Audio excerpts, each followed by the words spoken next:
Et si je vous disais que derrière la plus grande voix romantique de notre époque, il y avait peut-être aussi un silence très lourd à porter, parce que oui, quand on pense à Céline Dion, on pense à l'élan, à la puissance, à cette femme née le 30 mars 1968 à Charlemagne, au Québec, devenue une étoile immense après l'Eurovision de 1988, puis carrément une légende mondiale avec My Heart Will Go On en 1997.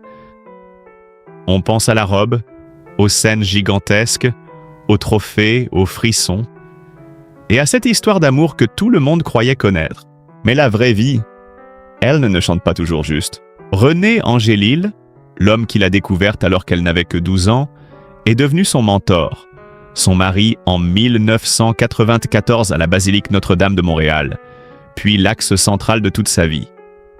Et quand il est mort, en janvier 2016, beaucoup ont vu une veuve inconsolable. Point final. Sauf que, avec le temps, les mots de Céline, ses confidences, son regard sur sa propre histoire, ont commencé à faire naître une autre question.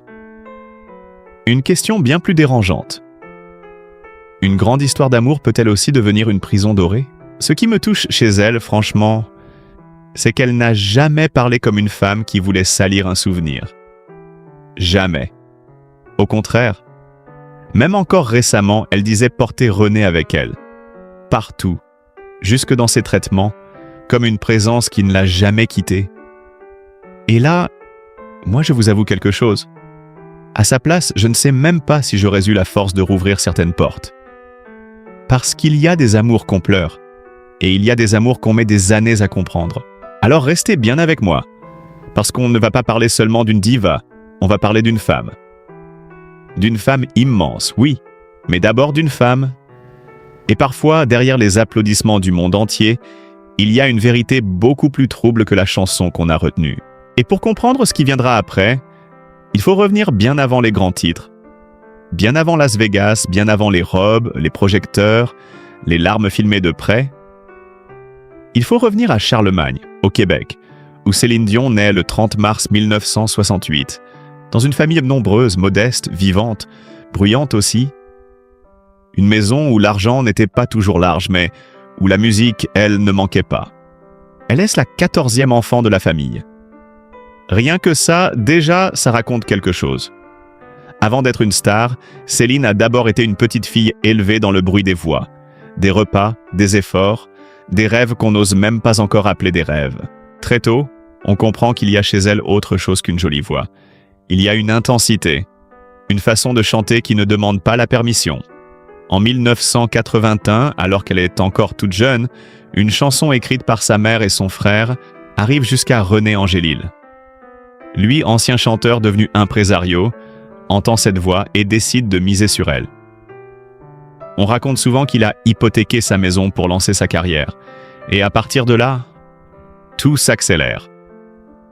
Premier album, La Voix du Bon Dieu, puis le Japon en 1982, où elle remporte un prix important au Yamaha World Popular Song Festival. En 1983, elle devient même la première artiste canadienne à décrocher un disque d'or en France avec D'amour ou d'amitié. Franchement, quand on repense à cette montée fulgurante, on se dit d'une chose. La machine du destin s'était mise en route très tôt. Peut-être trop tôt. Puis arrivent les années du basculement. L'adolescente québécoise devient une chanteuse francophone reconnue, puis une star internationale. L'Eurovision 1988, où elle représente la Suisse et gagne avec Ne partez pas sans moi, change la dimension de son parcours. Et dans les années 1990, tout explose. L'anglais, les grandes scènes, les albums qui traversent les frontières, puis cette déferlante mondiale qu'on n'a même plus besoin de présenter. The Color of My Love, ensuite Falling Into You, puis en 1997, My Heart Will Go On pour Titanic. Là, on n'est plus dans le succès, on est dans le mythe. C'est important de le rappeler parce que, à ce moment-là, Céline n'est pas seulement célèbre. Elle devient une voix qui accompagne des vies entières. Et pendant que le public voit l'ascension, dans l'ombre, une autre histoire grandit. Celle avec René. Ils se rencontrent quand elle a 12 ans et lui 38.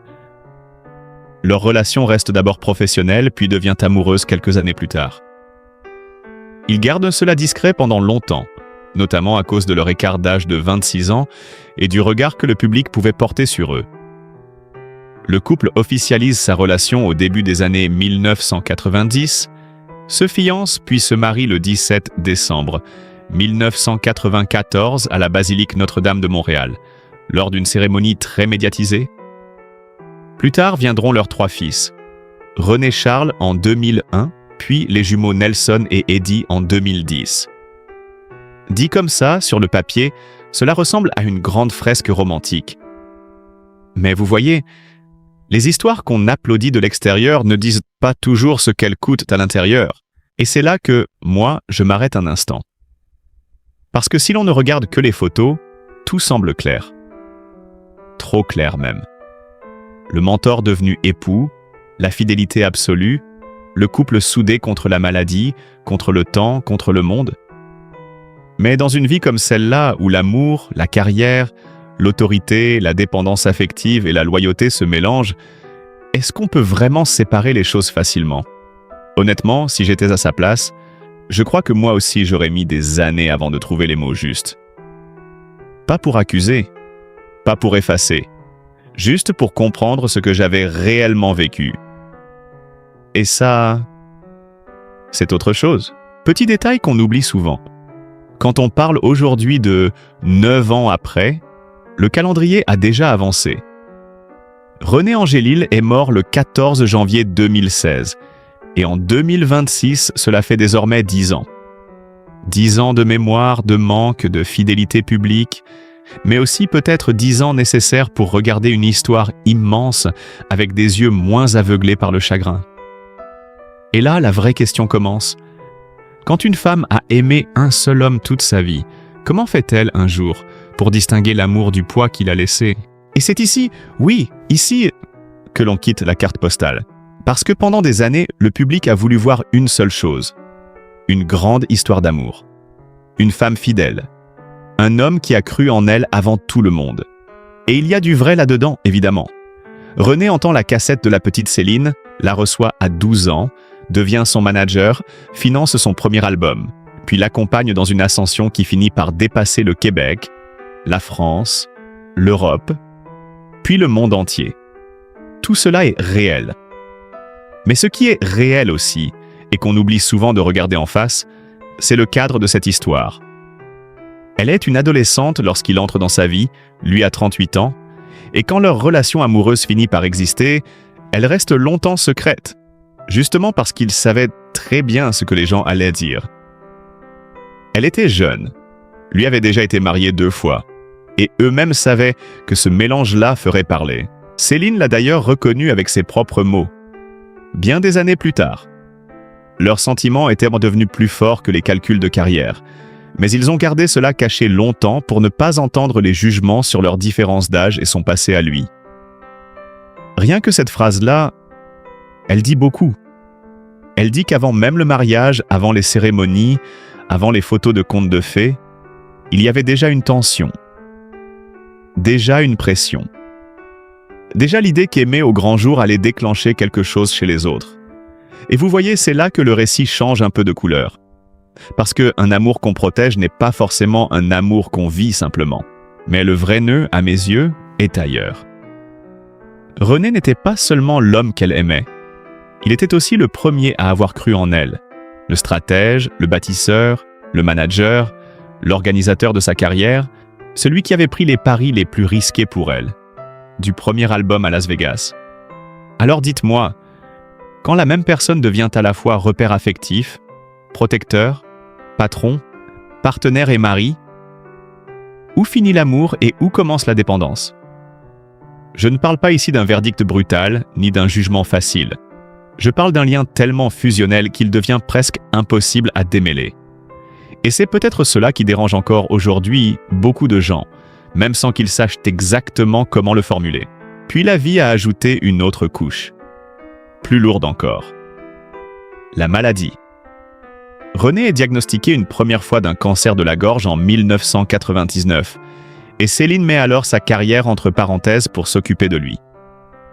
Des années plus tard, lorsque le cancer revient et s'aggrave, Elle reporte de nouveau ses engagements en 2014 pour rester à ses côtés. Son site officiel résume cette période d'une formule presque déchirante. Diva la nuit, mère, épouse et aidante le jour. Franchement, rien que cette image, elle serre le cœur. Parce qu'à partir de là, l'histoire ne ressemble plus à une romance de magazine.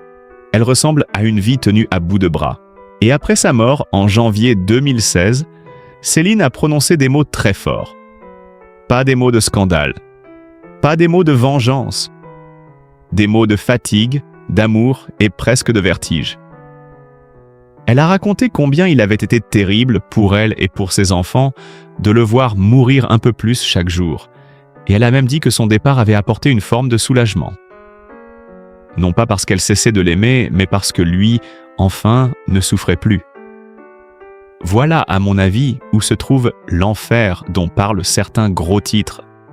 Pas forcément dans une accusation contre René, mais dans cette traversée impossible où l'amour, la loyauté, la souffrance et l'épuisement finissent par vivre dans la même pièce.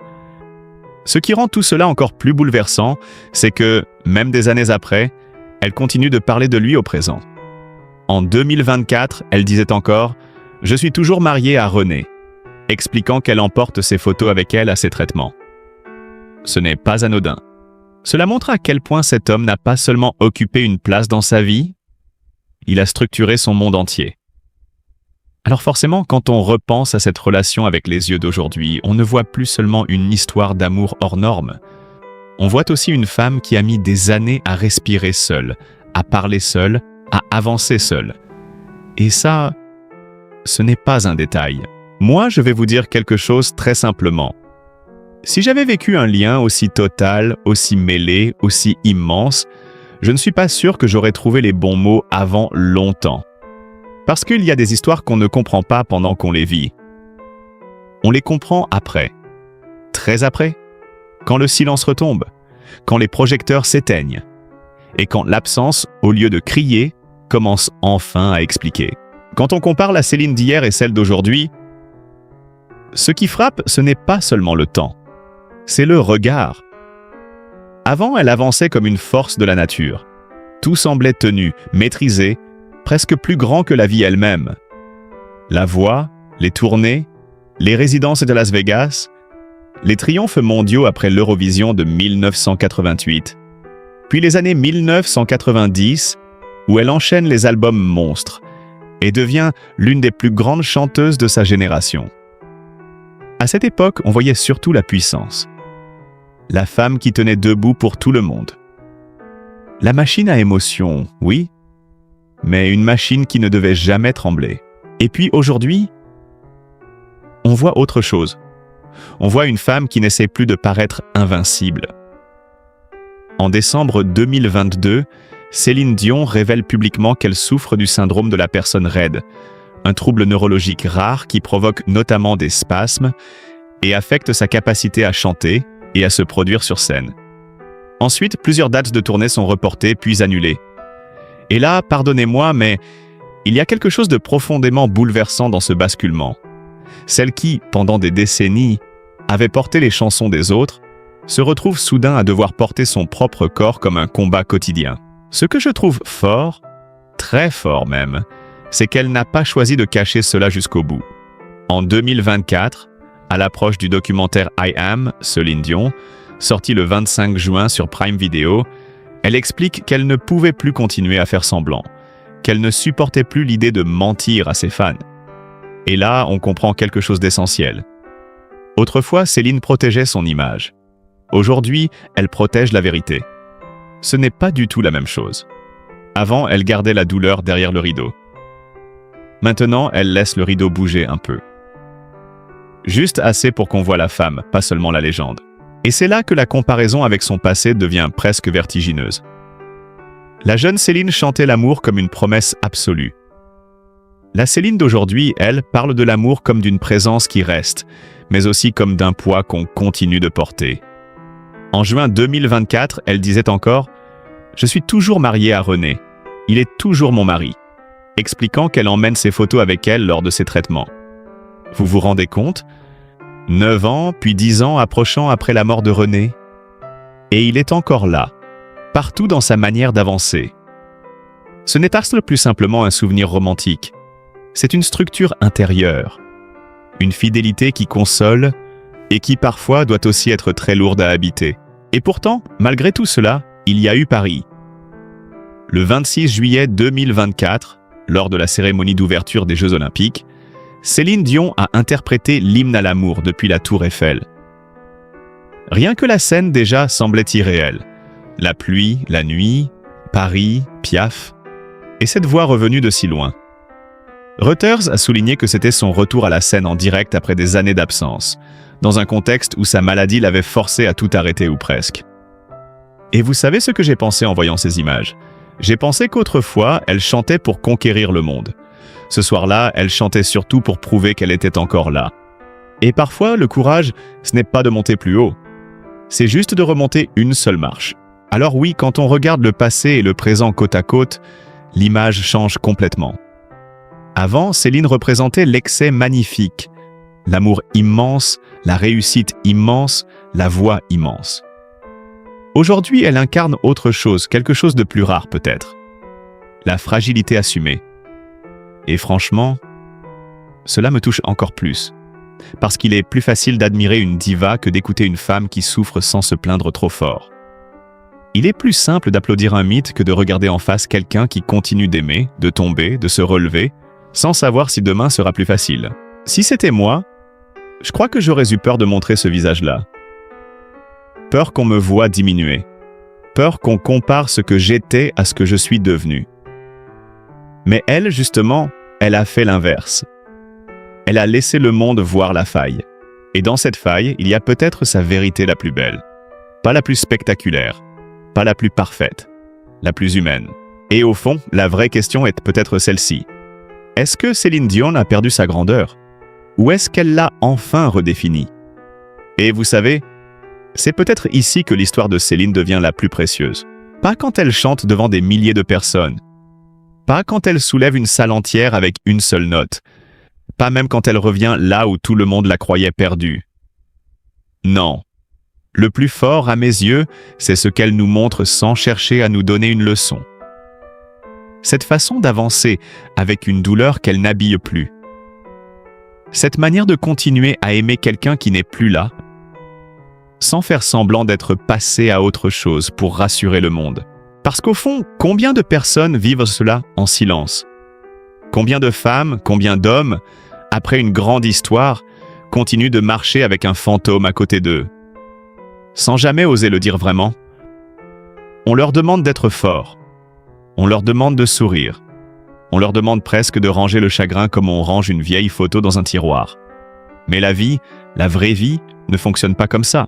Et Céline, elle nous rappelle quelque chose d'essentiel. On peut être immense aux yeux du monde. Et pourtant rester terriblement vulnérable dans son cœur. Moi, je vais vous parler franchement. Si j'avais vécu une relation aussi totale, aussi fondatrice, aussi envahissante peut-être, je ne suis pas sûr que j'aurais su faire la part des choses. Quand une personne a été là au début de tout, quand elle a cru en vous avant tout le monde, quand elle a façonné votre route, porté vos rêves, organisé votre vie, partagé vos joies, vos peurs, vos enfants, vos défaites, comment voulez-vous qu'après sa disparition, tout soit simple? Ce n'est pas seulement un deuil, c'est presque une reconstruction intérieure. Il faut réapprendre à penser seul, à choisir seul, à respirer seul. Et ça, ce n'est pas rien. C'est pour cela que je me méfie toujours des phrases trop rapides. Elle devrait tourner la page. Elle devrait se libérer. Elle devrait parler plus clairement. Ah bon, facile à dire quand on regarde depuis son canapé, avec un café à la main et une vie qui n'est pas la sienne. Mais dans une grande histoire, surtout quand elle a commencé si tôt et pris autant de place, tourner la page ne veut pas dire oublier. Parfois, tourner la page, c'est juste accepter que le livre vous a changé pour toujours. Et c'est là, selon moi, que son parcours devient humain, profondément humain. Parce qu'il ne raconte pas seulement l'amour, il raconte aussi le prix de certains amours. Pas forcément un prix scandaleux, pas un prix qui se résume à un méchant d'un côté et une victime de l'autre.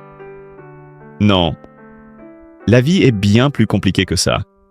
il y a des liens qui vous sauvent à un moment, puis qui finissent aussi par vous définir tellement fort que vous devez, un jour, retrouver votre propre contour. Vous voyez la nuance? Elle est importante. On peut reconnaître qu'une histoire a été belle, tout en admettant qu'elle a aussi été lourde. On peut honorer un homme, tout en comprenant qu'une femme a eu besoin de temps pour reprendre toute sa place. On peut respecter la mémoire, sans interdire à la vérité de respirer. Et c'est peut-être cela, la vraie maturité. Ne pas forcer les gens à simplifier ce qu'ils ont vécu pour que nous, spectateurs, nous soyons plus à l'aise. Ce que j'aime chez Céline aujourd'hui, c'est justement cette absence de vengeance. Elle ne règle pas des comptes. Elle ne cherche pas à casser le mythe avec brutalité. Elle fait quelque chose de bien plus difficile. Elle laisse apparaître les fissures.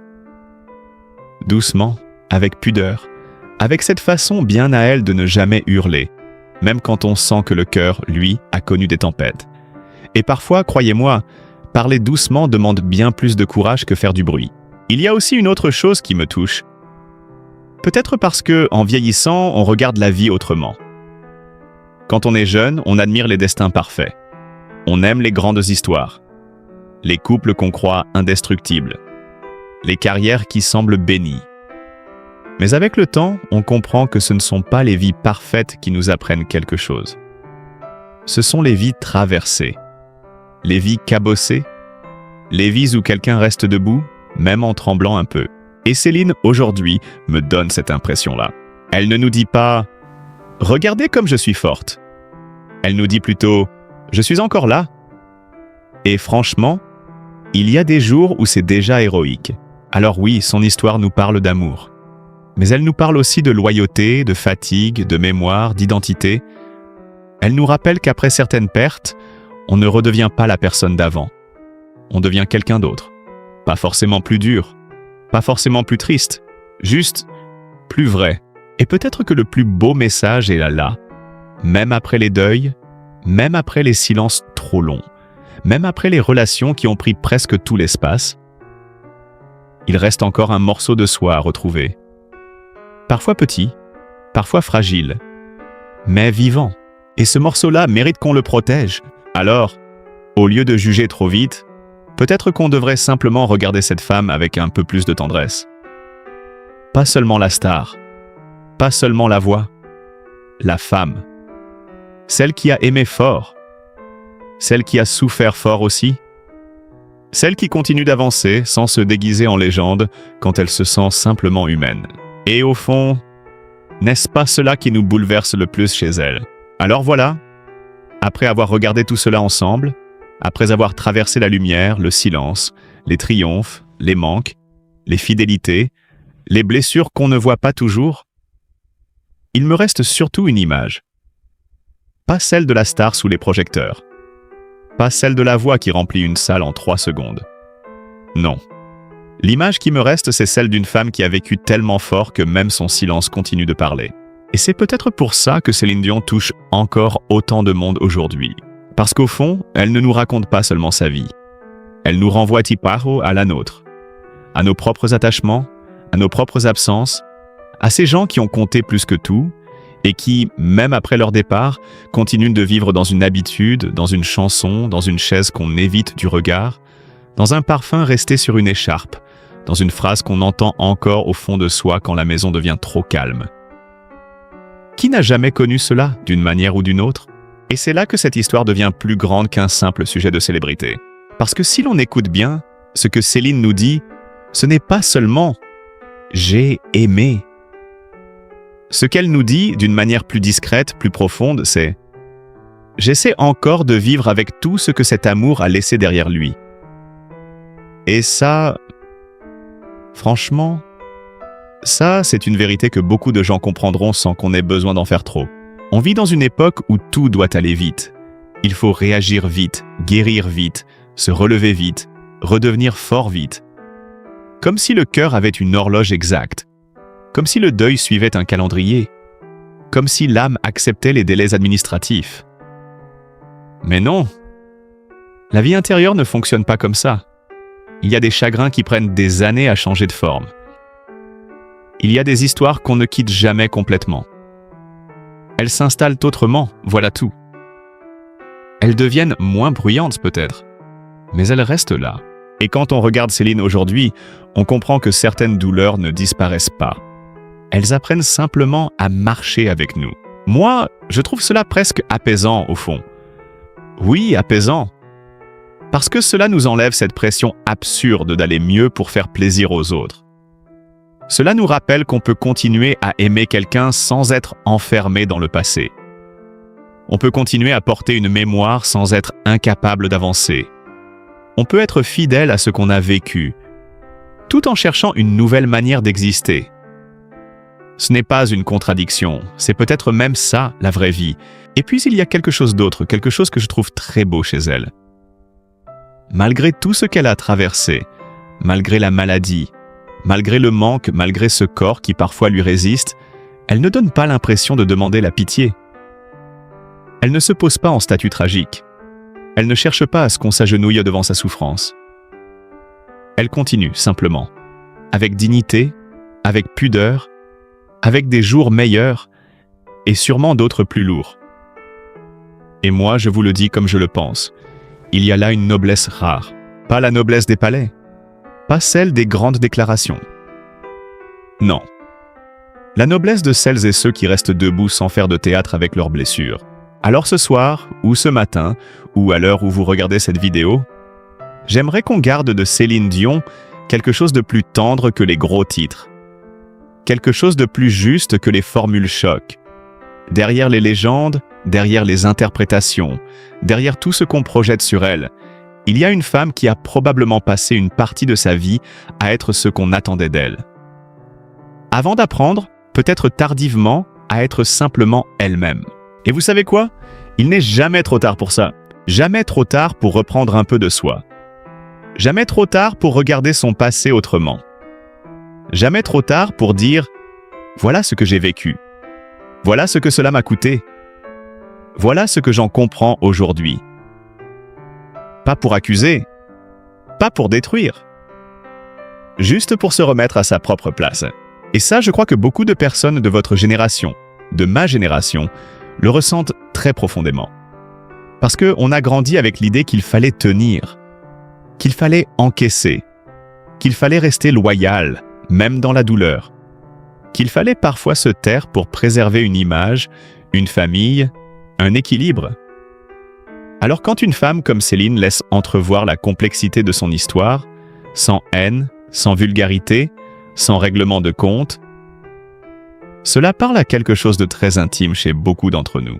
On comprend qu'elle ne cherche pas à réécrire sa vie. Elle essaie seulement de la regarder avec des yeux plus vrais.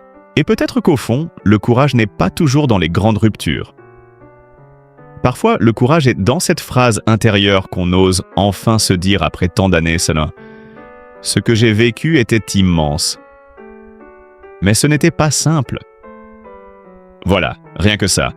Et parfois, reconnaître cette nuance-là demande plus de force que de porter le silence pendant 20 ans.